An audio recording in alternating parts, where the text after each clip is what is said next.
성령을 가리켜 말씀하신 것이라. 예수께서 아직 영광을 받지 아니하셨으므로 성령이 아직 그들에게 계시지 아니하시더라.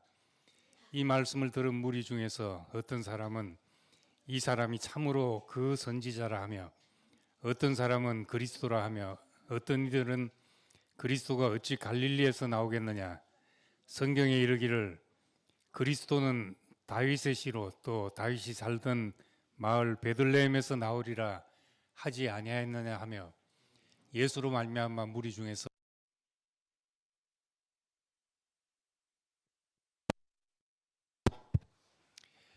그 중에는 그를 잡고자 하는 자들도 있으나 손을 대는 자가 없었더라. 오늘 크리스마스 절기를 말하면 좋은데 진도는 이제 초막절입니다. 그 7장 1절에 보면은 유대인 7장 2절에 유대인의 명절인 초막절이 가까운지라. 그 초막절에 이제 예수님이 예루살렘으로 올라갔습니다. 근데 요한복음을 이제 다시 한번 보면은 2장에 성전에 올라가셔서 이제 유월절 성전에서 장사하는 판을 엎으시고 한 이야기가 나오는데, 그 2장에서는 유월절에 예루살렘에 올라가셨다고 했습니다. 그리고 5장에 보면 또 베데스다 연못에서 그 38년 된 병자를 고치실 때 유대인의 명절에 예루살렘에 올라가셨다고 했습니다. 지금 이제 7장에 와서 세 번째입니다. 6월절에 올라가셨고 5장에서는 어떤 절기라고는 기록은 없지만 명절이었고, 그리고 7장에서 초막절입니다. 근데 유대인의 이제 세 큰 절기가 유월절과 오순절과 그 초막절, 이 세 절기가 가장 큰 절기인데, 사실 이 절기를 이제 밑바닥에 깔고 예수 이야기를 요한이 해나가고 있습니다. 큰 틀에서 보면 이 세 절기는 인류의 구속사를 완성해가는 그림입니다. 그 인간의 구원에 대한 예표를 구약에서는 이 세 절기로 해놓은 것입니다. 유월절은 구원의 시작이 되는 날이니까 이날 어린 양고기와 누룩 없는 떡과 쓴 나물을 먹는 절기입니다. 쓴 나물을 먹으면서 잔치하는, 기뻐하는 그런 절기입니다. 이 날이 이것이 유월절 어린 양이신 예수, 바울은 그렇게 이야기했습니다. 유월절은 예수 그리스도를 가장 잘 그려낸 절기로 보고 있습니다. 그래서 우리의 구원은 어린 양, 누룩 없는 떡, 쓴 나물, 이런 성질을 우리가 받아들여서 우리의 인생에 살아내는, 그것이 구원입니다. 예수님의 성질을 간단히, 그분의 인격을 간단히 요약하면 어린 양과 누룩 없는 떡과 쓴 나물 같은 분이셨습니다. 그리고 오순절은 이제 추수의 절기입니다. 추수 때 한 알이 미리 땅에 떨어져 죽어서 많은 열매를 맺는 절기니까 6월절의 밭으로 추수되는 집단, 그래서 이것을 교회 맞춰서 사도행전에 설명하고 있습니다. 오순절날 성령이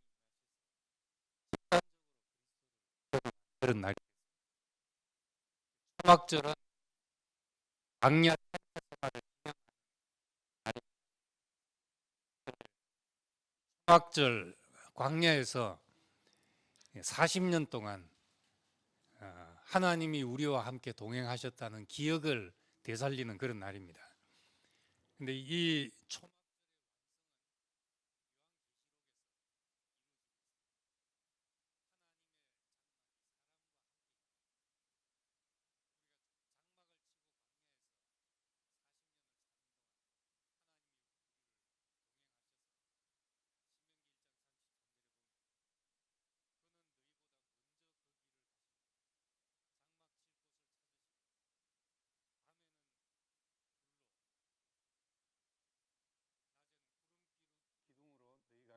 너희 갈 길을 지시하신 자라 이렇게 말씀했습니다. 이 날을 기념하는 날인데 이 날이 정말 완성되는 것은 요한계시록에 묘사된 것처럼 하나님의 장막이 사람과 함께 있다. 그래서 하나님은 저희 하나님이 되고 우리는 그의 백성이 될 때 다시는 눈물이 없고 애통하는 것이나 아픈 것이나 사망이 다시 없는 이제 그런 날을 묘사하고 있습니다. 초막절이 우리의 구원의 완성입니다. 근데 이 날 이제 초막절 행사를 하는 날 예수님이 사람들 앞에서 외쳐서 이제 말씀하게 된 겁니다. 초막절 행사는 원래 이제 광야 생활을 기념하기 위해서 텐트를 치고 그 다음에 여인들이 불을 밝히고 대제사장은 실로암 연못에 가서 물을 떠서 제단에다 물을 붓는 이제 그런 의식을 합니다. 7일 동안 이 의식을 하는데 명절 끝날 오늘 7장 37절에 보니까 명절 끝날이라고 했습니다. 이 명절 끝날이니까 이제 마지막 물을 길어 와서 제단에 물을 붓는 이런 의식을 행하고 이제 마지막에 제사장이 백성들 앞에 서서 하나님의 말씀을 낭독하는 이제 이런 행사가 이제 초막절 행사였습니다. 근데 물을 붓고 있는 점 또는 제사장이 말씀을 낭독해야 되는 그 점에 예수께서 서서 외쳐서 누구든지 목마른 자는 내게로 와서 마시라. 나를 믿는 자는 성경의 이름과 같이 그 배에서 생수의 강이 흘러나리라. 이런 말씀을 했습니다. 원래는 이 초막절 의식은 밖에서 길어와서 물을 붓는 날입니다. 그런데 예수님은 서서 말씀하시기를 내게로 와서 마시라. 나를 믿는 자는 그 배에서 생수의 강이 넘쳐난다. 멀리 실로암에서 물을 길어와서 제단에다 붓는 것이 아니라 우리 속에서 물이 나서 물이 흘러 넘쳐서 생수의 강이 흘러 넘칠 것이다. 이렇게 이야기를 했습니다. 이 얘기를 하면서 이제 성경의 이름과 같이 했습니다. 성경에 어디에 이런 말이 있는가? 이사야 55장에서도 55장 1절에 목마른 자 내게 와서 마시라. 너희 목마른 자들아 물로 나오라. 돈 없는 자로 오라. 와서 사 먹되 돈 없이 값없이 사 먹으라. 이런 말씀도 있는데 여기 성경의 이름과 같이 하는 말씀은 에스겔 47장에 있는 말씀을 근거로 한 이야기입니다. 에스겔 47장에 에스겔이 한 이상을 봤는데 성전 문지방에서 물이 흘러나와서 사방으로 흐르더라는 겁니다. 북에서 물이 흘러나와서 남으로 동으로 서로 사방으로 물이 흘러나와서 강이 살아나고 바다가 살아나더라 이렇게 합니다. 강물을 떠와서 어떻게 목을 축이는 이것은 늘 목마를 수밖에 없는 것인데 그런데 성전 문지방에서 물이 흘러나오니까 강과 바다가 다시 살아나고 강물이 이르는 곳마다 살고 또 강 좌우에는 각종 먹을 과실나무가 자라서 열매는 먹을 만하고 잎사귀는 귀한 약재가 되더라 이런 이상을 써놓고 있습니다. 물론 요한계시록 마지막에 새 예루살렘 이상에도 이 얘기가 그대로 옮겨져 있지만은 이제 낙원의 이미지, 에덴 동산의 이미지고 이제 새 예루살렘 성의 이미지입니다. 우린 요한복음 4장에서도 봤지만은 사마리아 여자가 매일 물을 길으러 와도 그 목마름이 끝이지 않았습니다. 물론 물을 가져와서 육신적인 갈증을 채웠지만 예수님 앞에 보인 이 여자는 남편이 5이라도 이 여자의 목마름이 그치지 않는 그것을 봤던 겁니다. 이게 사실은 모든 사람의 모습이죠. 우리 경제적으로 옛날보다 여유가 생겨가지고 뭐 돈이 좀 더 있으면 아쉬움이야 누구에게나 있지만은 특별히 아쉬운 것이 없이 살아가는 사람들도 이제 꽤 많아졌습니다. 소득이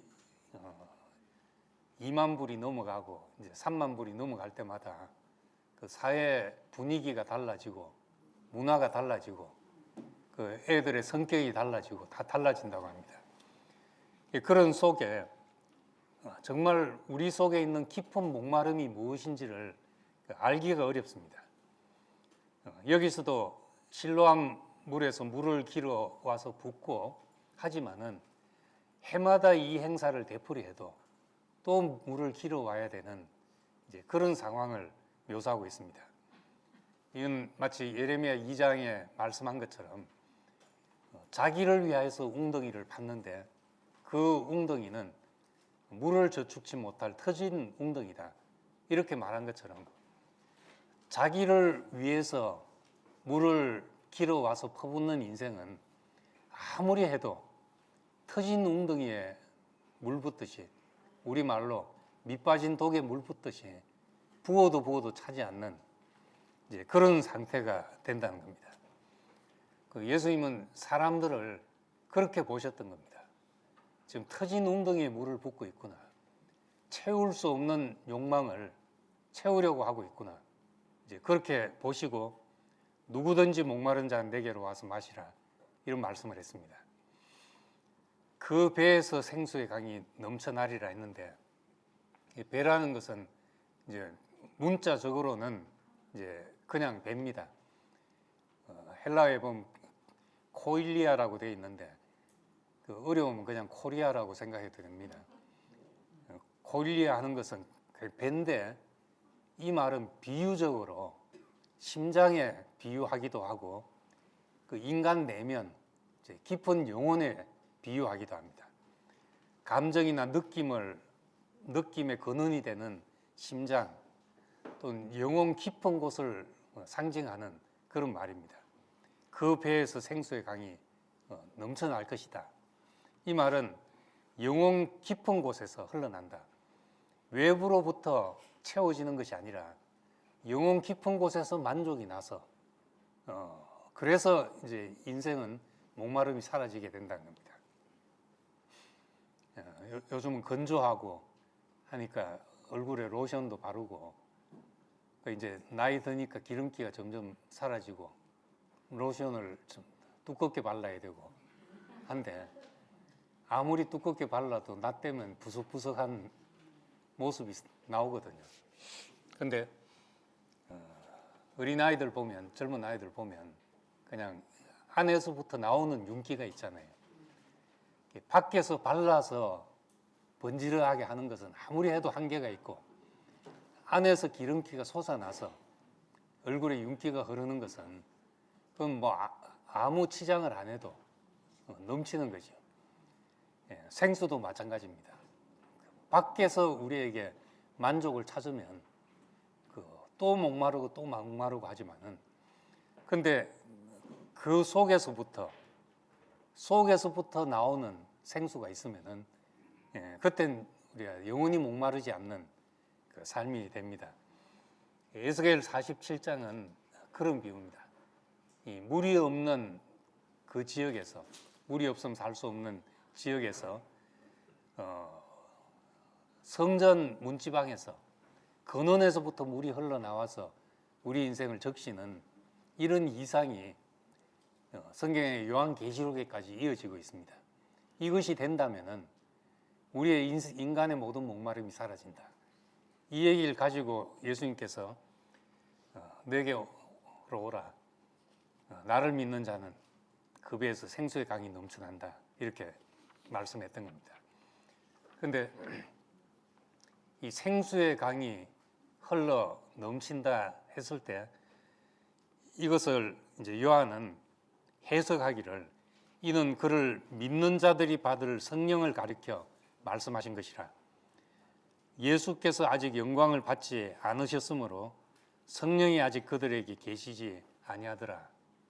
이건 이제 나중에 덧붙여진 이야기죠.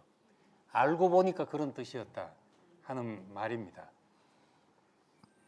이 믿는 자들이 받을 성령, 우리가 문맥을 이해하기 위해서 7장을 다시 한번 보면 7장 1절에 유대인들이 예수를 죽이려 함이라 하는 말이 나옵니다. 그리고 19절에도 예수님이 너희가 어찌하여 나를 죽이려 하느냐 이렇게 말하는 것은 이제 분위기가 살벌한 분위기 속에 있기 때문에 이렇게 말하는 겁니다. 25절에서도 이는 그들이 죽이고자 하는 그 사람이 아니냐. 벌써 어떤 사람들은 예수를 죽이려고 하는 모의를 하고 있고 이런 말이 퍼져가지고 바로 이 사람이 그 관원들이 죽이려고 했던 그 사람이 아니냐 이렇게 말하고 있습니다. 30절, 44절에 계속 예수를 죽이려 한다는 이야기가 나오고 있습니다. 이 7장 전체의 분위기가 예수를 죽이려는 분위기였죠. 그런데 그 속에서 나에게 오라고 이야기를 하시는데 오늘 33절에 보면은 내가 너희와 함께 조금 더 있다가 나를 보내신 이에게로 돌아가겠노라. 너희가 나를 찾아도 만나지 못할 때요. 우리는 지금 읽으면 이 말이 무슨 말인지 이해를 합니다. 너희 조금 더 너희와 함께 있다가 나를 보내신 이에게로 가겠다. 이건 지금 죽이려 하는 분위기에서 아직 할 일이 조금 더 남았다 하는 말씀과 같습니다. 너희가 나를 찾아도 만나지 못할 것이요 하니까 사람들은 이게 무슨 말이냐 보내신 이에게로 간다 하고 하니까 뒤에 보면은 흩어져서 헬라인들이 사는 데로 가서 헬라인들에게 전도를 하려고 그러냐 이렇게까지 너무나 지금 상황을 모르고 예수님의 말을 오해하는 사람들이 있었습니다. 이 죽음과 관계되어서 예수님은 이 말씀을 하고 계셨던 것입니다. 나를 믿는 자는 그 배에서 생수의 강이 흘러넘친다. 이 생수의 강은 믿는 자들이 받을 그분의 영, 예수의 영, 성령을 가리킨 것인데 예수께서 영광을 받지 않으셨다는 것은 아직 죽음과 부활의 과정을 거치지 않았다는 겁니다. 그러니까 죽고 다시 난 그 사람을 보면 그 영이, 그 영광이 우리에게 와서 우리 속에서 생수의 강이 흘러넘치게 될 것이다 하는 말과 같습니다. 어제 유튜브에서 예수의 생애하면서도 말씀드렸지만은 영이라는 말이 고스트나 귀신 이렇게 이해를 하면 상당히 오해된 것입니다. 생명의 가장 깊은 본질, 물론 육, 혼, 영 이렇게 나누는 사람도 있지만은 그렇게 나누는 것은 뭔가 설명하기 위해서 나누는 것이지 실제 생명을 칼로 자르듯이 그렇게 나눌 수 있는 것이 아닙니다. 그러니까 가장 이해하기 좋게 말한다면 내 생명의 가장 깊은 자리라고 말하는 것이 말에는 어폐가 있지만은 그것이 더 이해하기 좋은 말일 것입니다. 기름을 짜는 것은 기름은 어떤 열매의 속 깊이 밖에 있는데 짜져서 나옵니다. 그렇듯이 우리 깊은 속에 있는 것이 짜질 때 나오게 됩니다. 예수님이 겟세마네 동산, 그 겟세마네라는 말이 기름 짜는 기계라는 뜻인데 그곳에서 기름 짜지듯이 땀이 땅에 떨어져 땅에 떨어진 핏방울 같이 되기까지 하면서 하신 말씀들이 그분의 속 중의 속이었던 거죠. 깊은 속이었던 겁니다. 심히 고민하여 죽게 되어서 이 잔이 지나가기를 원하지만 그러나 내 원대로 마옵시고 아버지의 뜻대로 되기를 원합니다. 이것이 그분의 영이었죠. 쉬운 우리말로 하면 그분의 정신이었습니다. 그래서 옛날 성경에서는 영을 이제 동양적인 관념으로 정신이라고 번역한 것도 있습니다. 가장 깊은 자리를 말하는 거니까. 예수님의 죽음에서 우리에게 보여질 그것이 그분의 영인데, 그것이 짜여져 나올 때 우리에게 그분의 영이 알아져 가지고 우리 속에서도 그분처럼 목마르지 않는 것이 있다는 겁니다. 내 원대로 사는 세계는, 내 원대로 가는 세계는 아무리 해도 항상 허전합니다. 이만큼 했으면 됐다 하는 것이 없습니다. 지금 사는 것은 내 어릴 때 생각하면 꿈 같은 생활을 하고 있습니다. 그렇다고 해서 지금 뭐 아무 불만이 없냐? 그렇지 못하죠. 내 원대로 하는 세계는 항상 모자라게 돼 있습니다. 그런데 아버지의 원대로 간 길, 그 죽음으로 간 길, 거기서 목마르지 않은 것이 나오게 된다는 겁니다. 이것이 믿는 자들이 받을 성경, 그가 영광을 받으셔서 우리에게 나타날 영을 가르쳐 말씀한 것이라 했습니다. 이 세상 말로 하면 이제 아픈 만큼 성수 간다는 말이 있는데, 그 깊은 아픔은 뼛속 깊이 전해지잖아요. 그래서 어떤 충격적인 상황이나 이런 것은 그 뇌리 깊은 곳에 기억된다고 합니다. 보통 뭐 오늘 이렇게 말씀을 들으면 대뇌 피질 속에 있다가 집에 갈 때쯤 되면 잊어버리고 하는데, 뭐 충격적인 소리를 들었다, 뭐 자존심을 팍 긁는 소리를 들었다든지 이러면은 그게 해마 속에 기억이 된다. 그 깊은 곳에 기억이 돼가지고 그 트라우마가 되고 평생 못 잊고 이제 그런 일이 된다고 합니다. 그런데 이 깊은 아픔, 내 깊은 곳까지 스며든 이 아픔은 사실은 하나님의 말씀을 우리 영혼 깊이 끌고 가는 그런 힘이 됩니다. 그리고 그것이 다른 사람의 깊은 곳을 만질 수 있는 우리의 자산이 되는 거죠. 자산이 되는 거죠. 우리 요즘 건강에 관심을 많이 가지니까 항산화 식품 이런 것을 먹는데, 뭐 사과에 폴리페놀, 뭐 도마도에 뭐 라이코펜입니까? 하도 주스 들어가지고 저도 아는데, 뭐 양파에 퀘르세틴 하는 이런 좀 아는 것 같습니까? 예, 아픈 만큼 알게 됩니다. 근데 이런 성분들이 그 식물의 스트레스 물질이라고 합니다. 그 식물들이 스트레스를 받을 때 자기를 보호하기 위해서 생겨나는 물질이래요.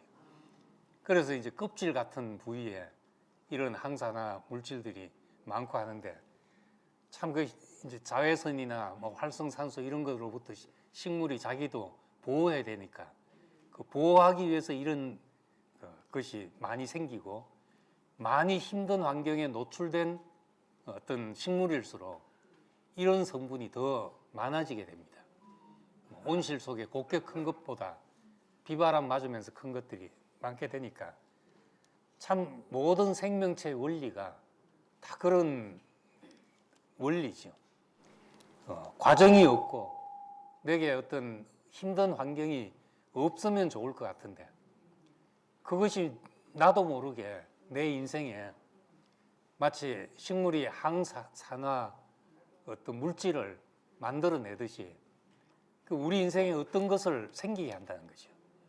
그 사람을 살리는 힘이 생기게 하고 하나님의 말씀이 우리 깊이 박히게 하는, 끌어당기는 그런 힘이 되는 겁니다. 그래서 과정을 많이 겪을수록 한 가지 분명한 거는 진하게 사는 거죠. 짧은 인생, 어차피 길게 살 수 없고 우리가 제한된 인생을 사는데, 제한된 인생을 살면서 잘 살 수 있는 방법은 농도 짙게 사는 거죠. 그냥 느슨한 느슨하게 살기보다 진하게 사는 것이 우리 인생을 잘 사는 겁니다.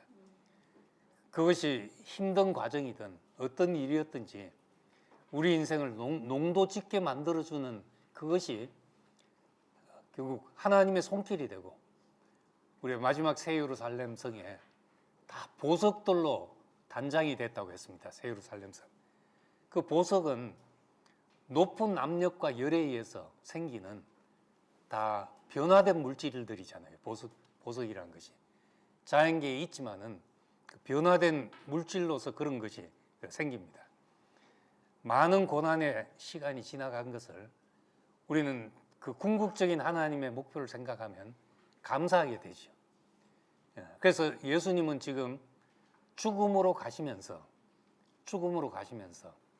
이 나를 믿는 자는 죽고 다시 난 그 영광을 보게 되면은 우리 속에 다 있었던 것, 연약함 때문에 받았던 우리가 상처와 아픔과 괴로움과 이런 모든 것이 하나님께서 그것을 통해서 이 생수를 넘치게 하는데 쓰시는구나.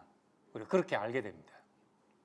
그래서 이 기름은 짜여서 나오고 성경의 생수는 바위가 깨져서 나오고 한 것처럼 이런 것이 모든 사람이 살아나게 하는 생명의 영이 되는 것이죠. 우리에서. 그래서 초막절을 예수님은 이 말씀으로 참 초막절의 의미 안으로 이끌어 가시고 그리고 이제 이 초막절의 의미 속에서 유대의 그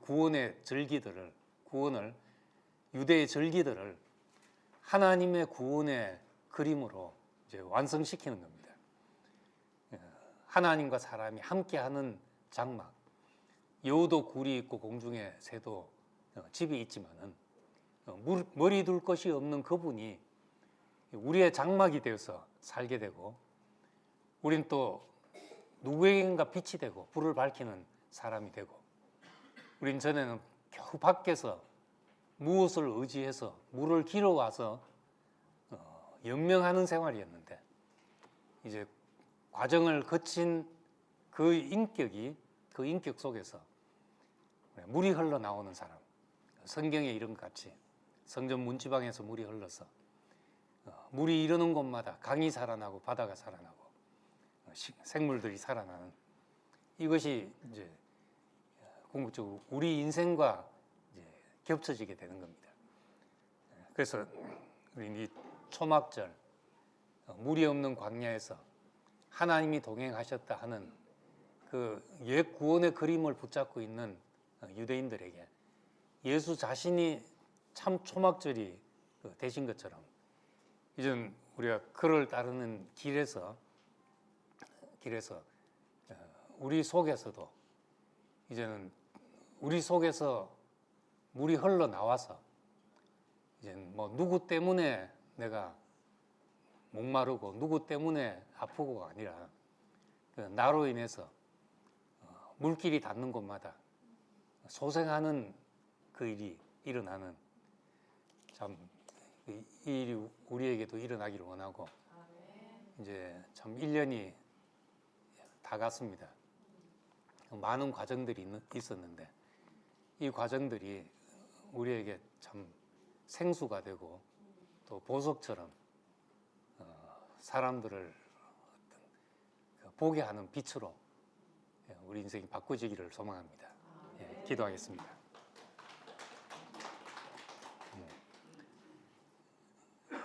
은혜로우신 아버지 하나님, 우리 늘 물을 길어와야 했던 사람입니다. 무엇을 의지하고 의존해서 살아야 했던 사람입니다. 그러나 이제 예수께서 죽음을 거쳐서 영광을 받으신 걸 보고 그 죽음의 분위기 한복판에서 내게로 와서 샘을 마시라 하신 분을 우리가 알게 되고 우리도 당신의 죽음과 함께 죽고 함께 다시 사는 자리에서 이제는 우리가 목말라서 무엇을 찾는 것이 아니라 우리에게서 나는 샘으로 말미암아 많은 사람이 복을 누리고 은혜를 누리는 그런 자리가 펼쳐지게 되기를 원합니다. 함께 가는 교회를 통해서 이제는 함께 다 참 이곳이 샘의 근원이 되게 하시고 많은 사람을 적시는 그런 물줄기가 되기를 원합니다. 예수님 이름으로 기도드립니다. 아멘.